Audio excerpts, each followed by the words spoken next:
hosts. I'm Diane Bortoletto. And I'm Monique. Let's do it.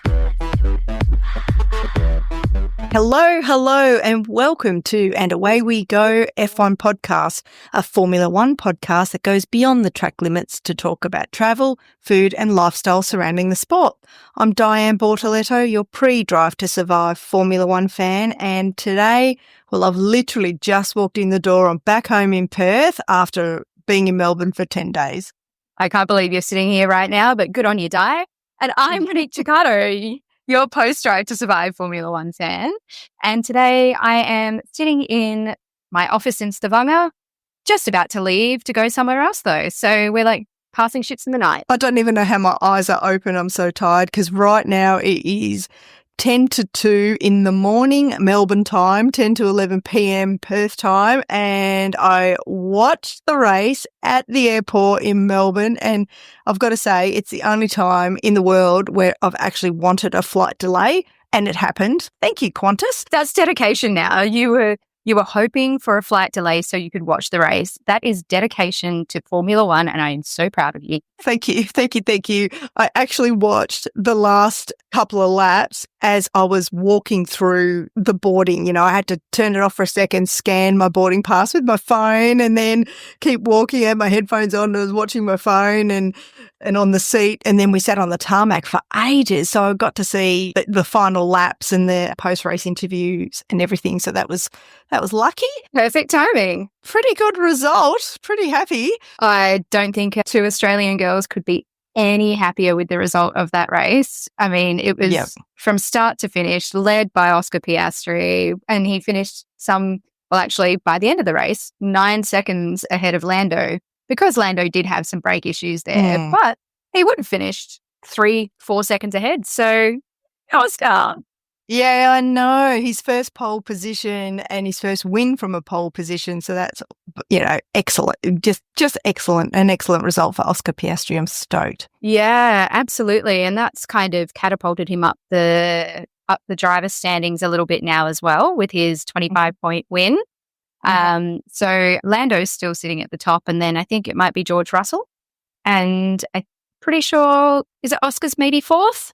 I probably should have checked that before I started saying that. So Oscar's currently fourth in the driver standing. So it's Lando on 44, Max on 36, George on 35, Oscar on 34, and then the 18-year-old Kimi Antonelli, fifth in the driver standings at the moment. And then a Williams in sixth, Alex Albon. Oh, it's so exciting. Yay. I thought I was close. I forgot Max was in there because Max has been a bit of a no-show all weekend, really. Oh, yay. So I know. Do you know, after today, we've had 3 races. So we've had 2 races and 1 sprint race, and not one of them has been won by Max. Yeah. Isn't that amazing? Yeah. I mean, it's only 3 races.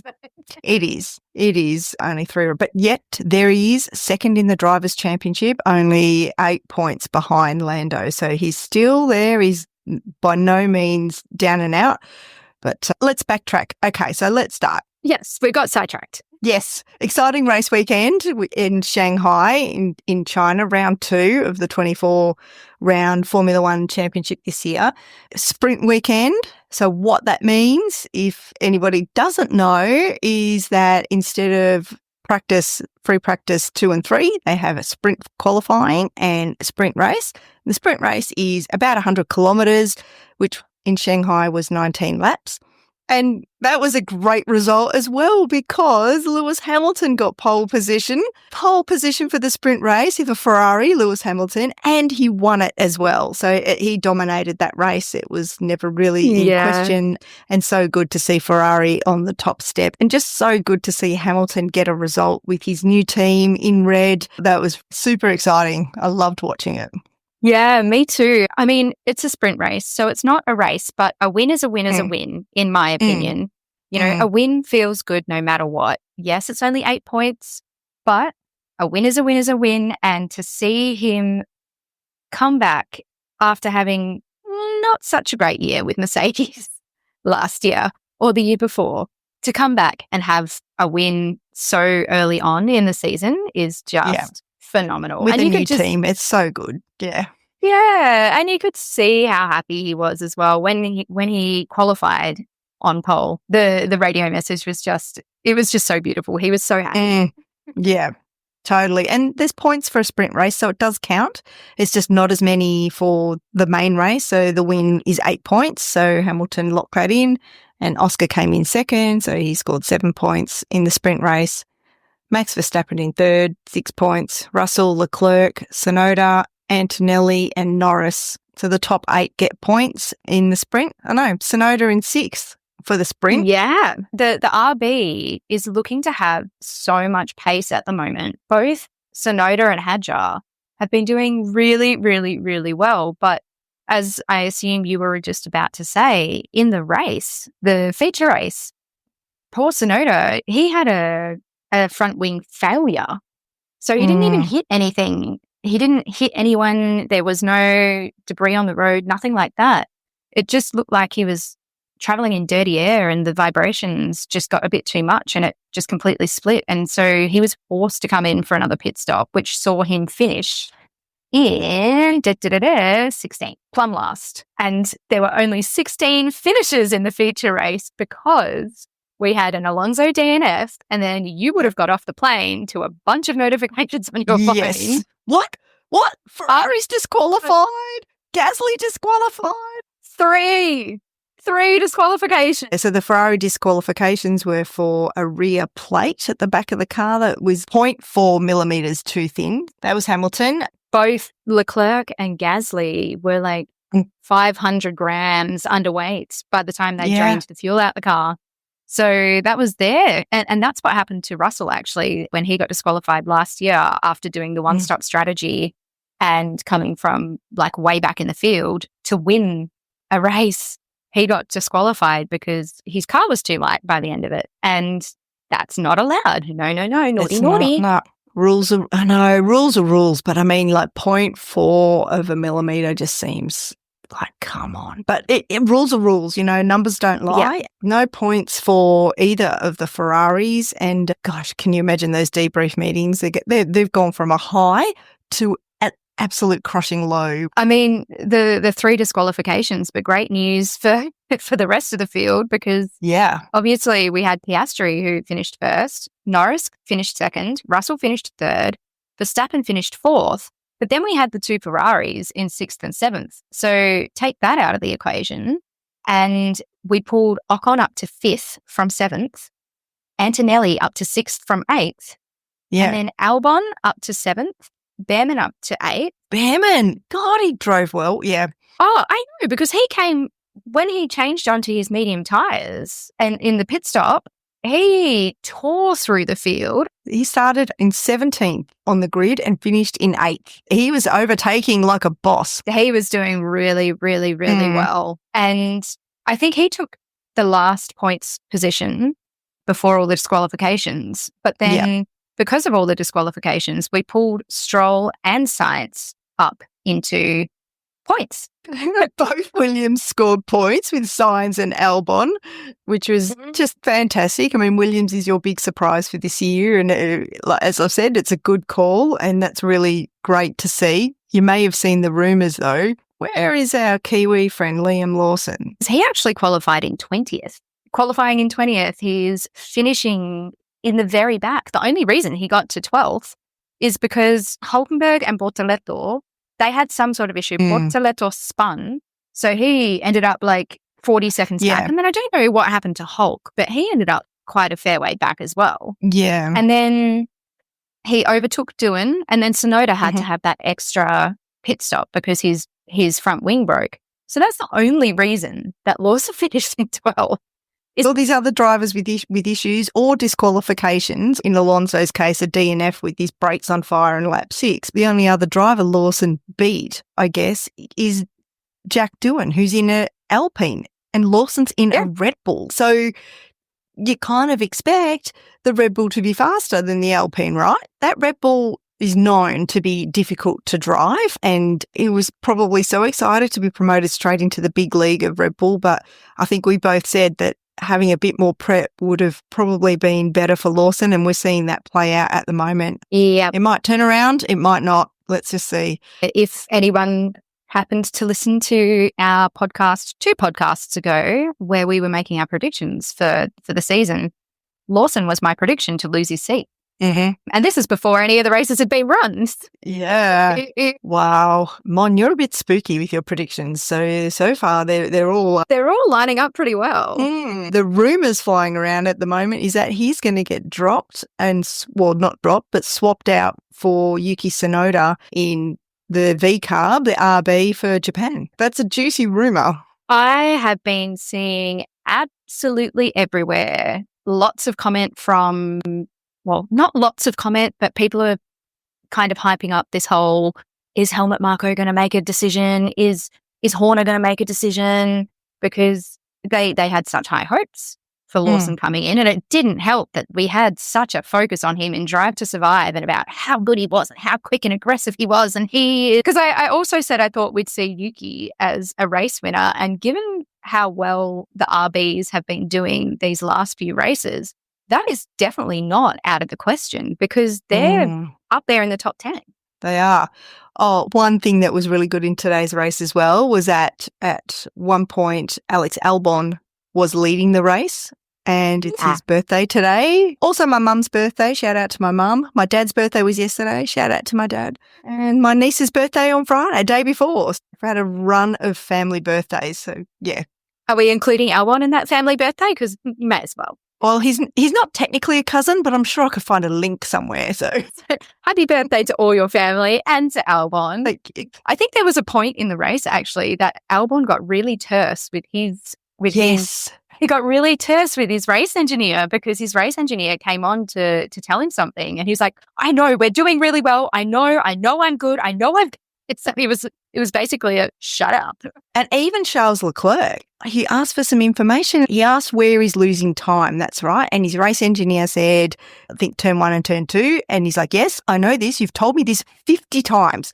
And even Hamilton was like, man, you've got to give me some feedback. You've got to give me something more. So the Ferrari race engineers, they don't seem to have hit their stride yet. And that chemistry between race engineer and driver is not quite there yet.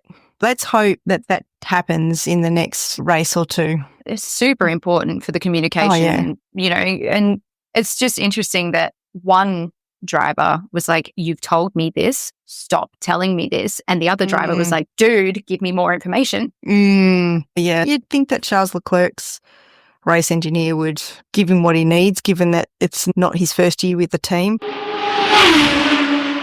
And in other hot news is that Esteban Ocon, his race engineer in the Haas is Laura Mueller, the only female race engineer, first female race engineer that we've had, and the first time a female race engineer has scored points in a race. So that was a little bit of something that I saw in the Uber on my way back from the airport just now. Oh, that's so fun. Yay for that.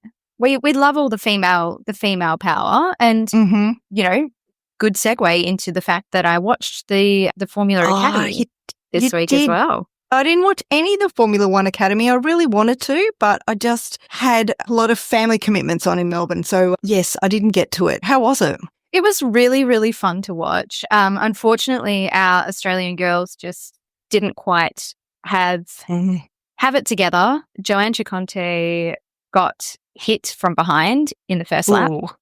So she DNF'd, and then Ava Agnostiades, she finished towards the back. I think it was about 14th out of the 16 that finished, or 13th out of the 15. So there was a really, really big difference. So the winner of the race was Dorian Pain from France, and Dorian raced last year as well. So you can see the difference between these women, between these girls who have driven a season already, because all the front markers were people that raced last year. Yeah. It was a really good race though. I enjoyed it, and it's nice to have so many things to watch on the weekend. When Quali was during a big family party, and I sat and watched Quali with, I think he was 9, a little Felix, who's a friend's son, and I was explaining how Quali works. It was so fun. First time I'd met this little kid, and when he left the party, I said, oh, thanks for watching Quali with me, and he came and gave me a big hug. It was so sweet. Oh, I love it. Inspiring the next gen. Inspiring the next gen, doing my bit for the sport. Yep. I was just looking at my notes, Di, and just flipping back to Formula One and how we were talking about Liam finishing in 12th for the race. I just remembered Jack Doohan got a 10-second penalty for pushing Isaac Hadjar off the road. You're right. Yeah. Had that not have happened, he would have finished ahead of Lawson. Lawson, technically, if we don't take into account that 10-second penalty, he would have finished in 13th. Gosh, can you imagine the pressure on Liam Lawson's shoulders? Yeah. Unfortunately, you know, if anyone is across Formula One stuff on social media, the commentary from the fans is just, it's actually quite sad to see and quite disheartening. You know, there was a post, it had nothing to do with Liam Lawson. I think it might have been about one of the disqualifications or something like that. And there were just hundreds upon hundreds of comments about Lawson and how he shouldn't be in that seat and how he's shit and how he didn't come to make friends or get points either. And I was like, oh, come on, this is a bit much. Oh, jeez, that's harsh. It's a perfect storm of awful at the moment because, you know, he's trying to learn a new car. The car's not performing either. Like if Max is not winning, there are performance issues with the car. He had such high expectations put on him coming in. He's got the, you know, all eyes on him. It's just an awful position to be in. There's something to be said about going to Williams or something instead of going to that Red Bull seat because the pressure is not as big. Intense. But I will give a shout out to Kimi Antonelli. He did get driver of the day. I did hear Martin Brundle question that, saying, why did he get driver of the day? You know, he started in 8th. Finished in 8th. Well, actually, now he's finished in 6th because we've had a couple of disqualifications. He drove a solid race. Him and Ollie Behrman were just super impressive today, I thought. And Isaac Hadjar, actually. Yep. You know, he just had a show last week. I'm not even going to pretend it was anything but awful for him. Just hitting the wall on the formation lap in a very, very wet track in Melbourne. Didn't even get his first Formula One start. And today, finishing just outside the points and driving a solid race, doing overtakes, defending. He did really well. He did. And the RBs were one of the few teams that went for a 2-stop strategy instead of the 1-stop, which obviously didn't help them because that's a 26 seconds lost. So had they have not sent them in for that second pit stop, who knows where Hadjar could have finished because he qualified in 7th. Yeah, there you go. It could have been a really great weekend for them if they hadn't have made that 2-stop call. Yeah, but they might have run out of tyres. The tyre deg might have been so bad that he could have ended up in a wall or in the gravel or something. So it's really hard to make that call, I think. I mean, Hamilton did a 2-stop strategy as well.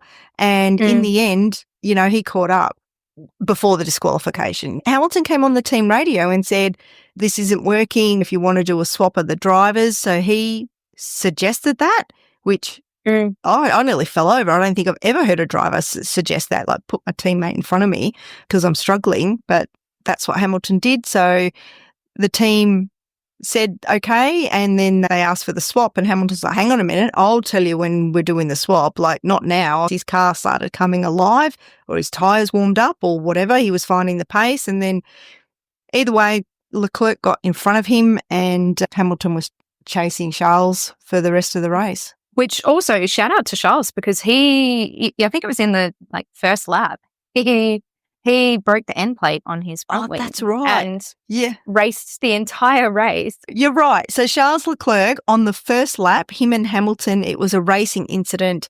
There was nothing in it, but they did clip and the end plate of the front wing on Charles' car broke off. So he didn't have that end plate, which helps with downforce and aerodynamics, and he drove the whole race without it, but he was finding pace. He was faster than Hamilton. They were saying that the front left tyre was degrading a lot in Shanghai, and that was the tyre that all the drivers had to watch.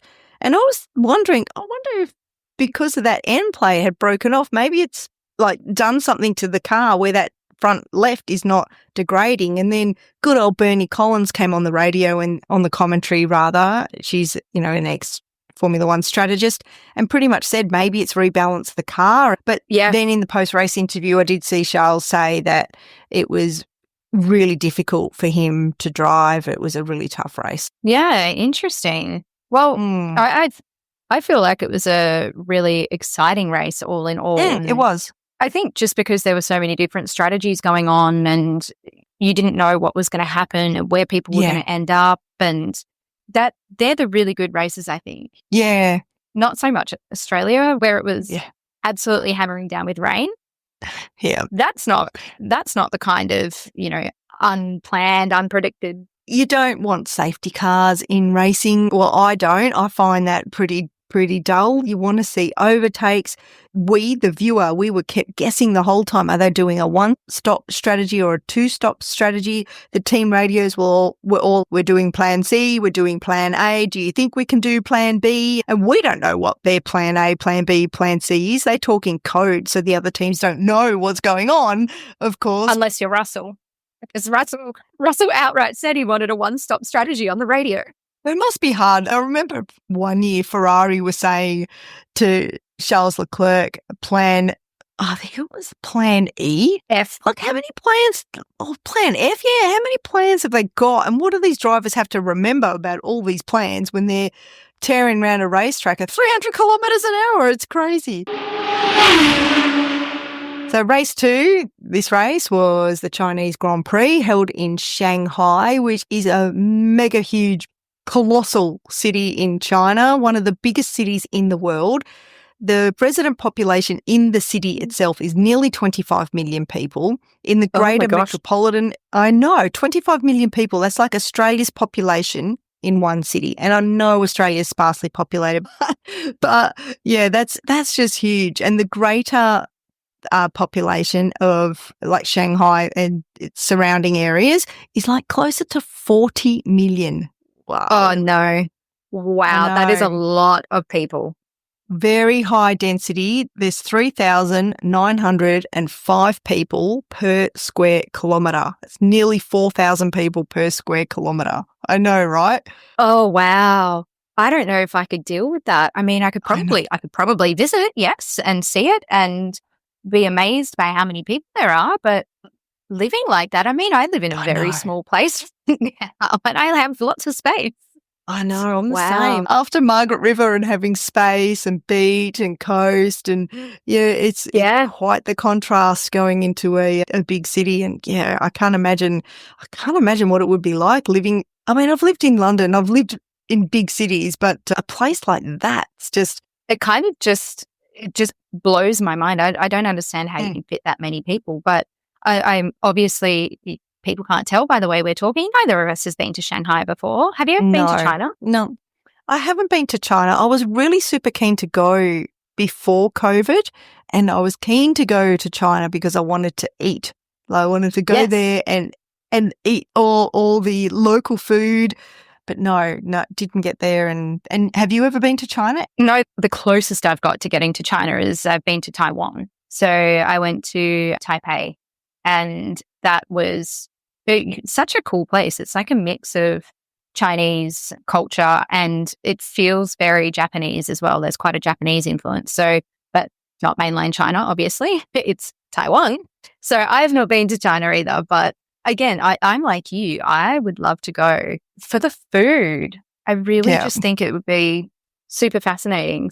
Speaking of food, and I always think of Yuki Tsunoda when we start talking about Formula One and food, is that my Uber driver in Melbourne who took me to the airport drove for Yuki Tsunoda last year at the Melbourne Grand Prix, and the drivers are not allowed to eat out during the race, like the 3 days of the race. This Uber driver told me that they were supposed to eat the food at Crown where they stay. But Yuki told the driver, "Where are you from?" And this driver was from Afghanistan. And Yuki said, "Do you know any good Afghanistan food?" And the driver's like, yeah, sure I do. And he's like, can you go get it and bring it to me? I can't go out. So he became an Uber Eats driver, if you like, for Yuki Tsunoda. So Yuki had Afghan food 2 nights in a row and also wanted Indian food. Oh, There you go. wow. Little fun story. Yeah, and die with the fun facts.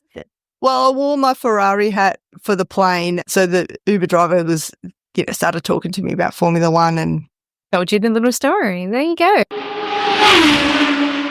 You wouldn't go to China if you didn't have a big appetite. That's the wrong thing to say. That sounds really weird. Yeah, I feel like if you're interested in China, I feel like you'd have to have a big appetite, because I feel like food is so intrinsic to their culture that it's just you can't go and not be excited about trying everything. So yeah, but obviously in Shanghai being a city of so many people and such a size, there would be 1,000,001 places to go to eat. So when I was looking at what there was to do in Shanghai, I just avoided all the food stuff, because also if you haven't been there yourself, I don't think you can't recommend places like that's silly. No. So I was having a little search. I was gravitating to all the things that were more nature inspired, which in a city of so many people, and coming from Australia and now living in Norway where I'm surrounded by nature and it's not very densely populated, it's just funny that was what I was drawn to. But I found this place. It's called the Shimao Wonderland Intercontinental. It's 20 miles, so I don't know what that is in kilometres. 20 miles is about 30 kilometres. Hey Siri, what is 20 miles in kilometres? 82.19. Oh, yeah. All right. So this hotel is about 32 kilometres out of Shanghai city. So it's still in the Shanghai area, but it is this 5-star hotel that's built into the side of an old quarry. There's this big lake at the bottom with a waterfall, and it's like 14 stories down the side of this quarry, and it looks so cool. It's kind of like in its own little world.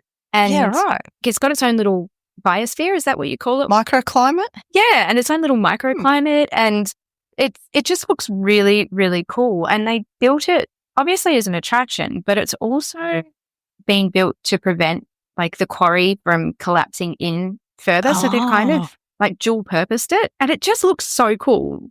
Does sound cool. There was that, and then one of the other places, it's very well known in Shanghai, is the Yu Garden, which is like a 5-acre garden. It says it was built in 1577 with Ming Dynasty pavilions, ponds, bridges. Like, I just think it'd be so beautiful to walk through there. And I assume there's probably a lot of people there, though, if it's well known. But yeah, you know, it'd be a nice break from the skyscrapers.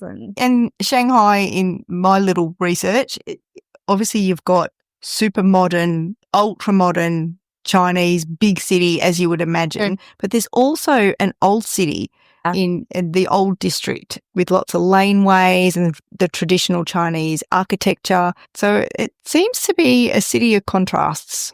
There was a really cool area that I, again, in my research found called Tianzifang. I'm so sorry if I'm saying all of this wrong. This is part of the old city, and it was a former French concession area. There's lots of European and Gothic architecture and stuff there as well. It's the old city, and all these influences from other countries, you know, came through. To me, that sounds like the really fascinating part to explore, to be honest. I mean, you can go anywhere and see the modern skyscrapers. Yeah, exactly. And obviously the Chinese have been big traders for centuries, like trading in silk and spices and whatnot. So the Silk Way through China is very famous. One day we will get to China and experience it, hopefully for a Grand Prix.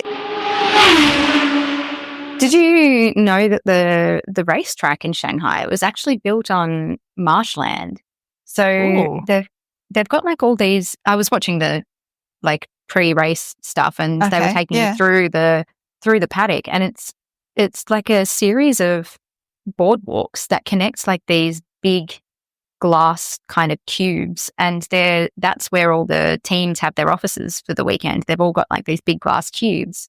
And you can see all the marshland and the reeds and stuff. I saw a photo actually of what the track looked like in 2008, I think it was, compared to now. And it was the same shot looking through or down the main straight with the grandstand on the side. And 2008, there was nothing in the skyline. And then now they've got all these skyscrapers in the skyline out near the track. China's developing, that's no secret. Like, that's not really surprising, but would have been interesting to see.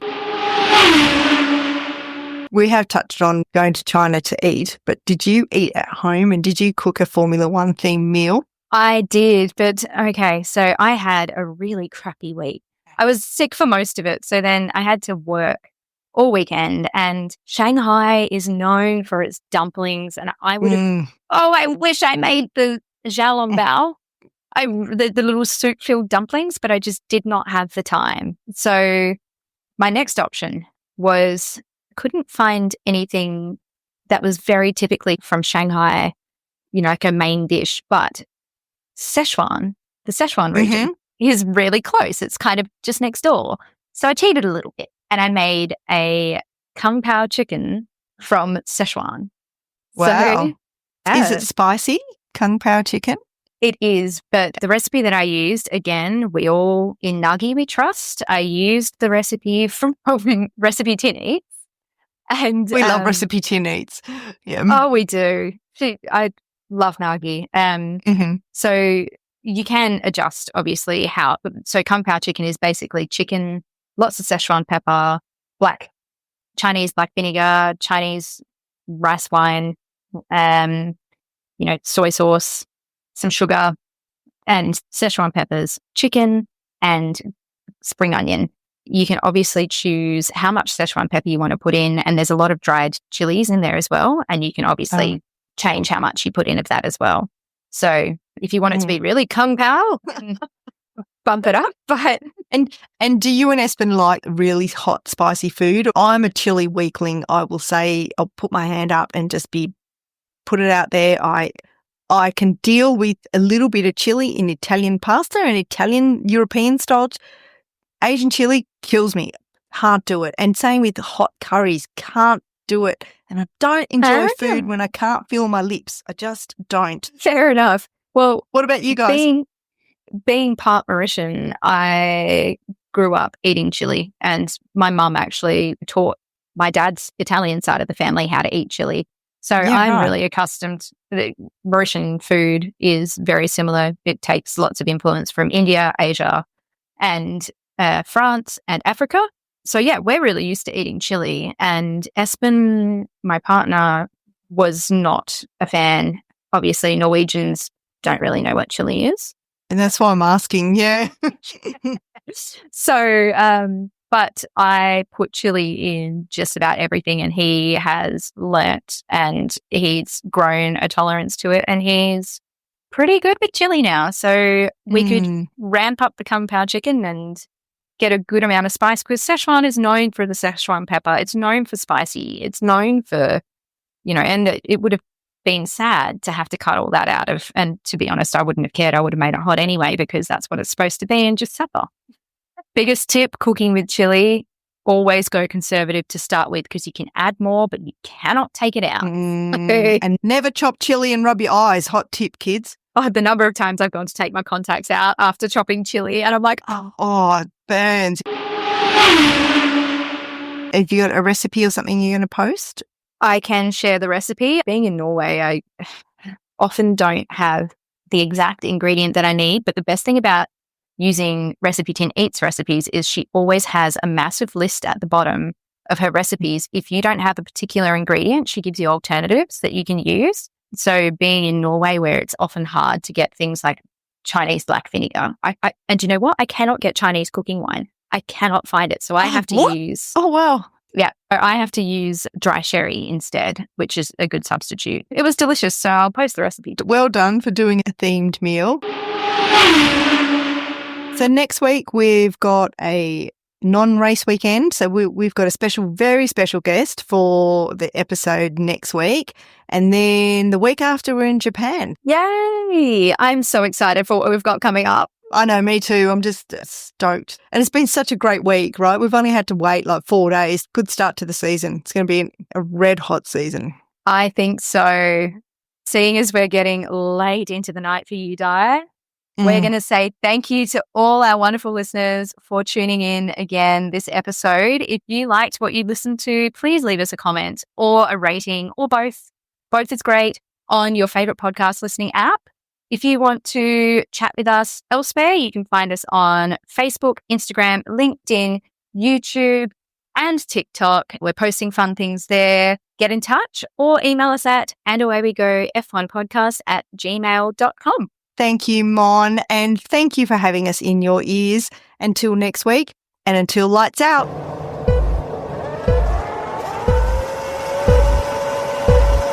It's lights out and away we go! And Away We Go podcast is produced by Diane Bortoletto and Monique Ciccato. Let's do it.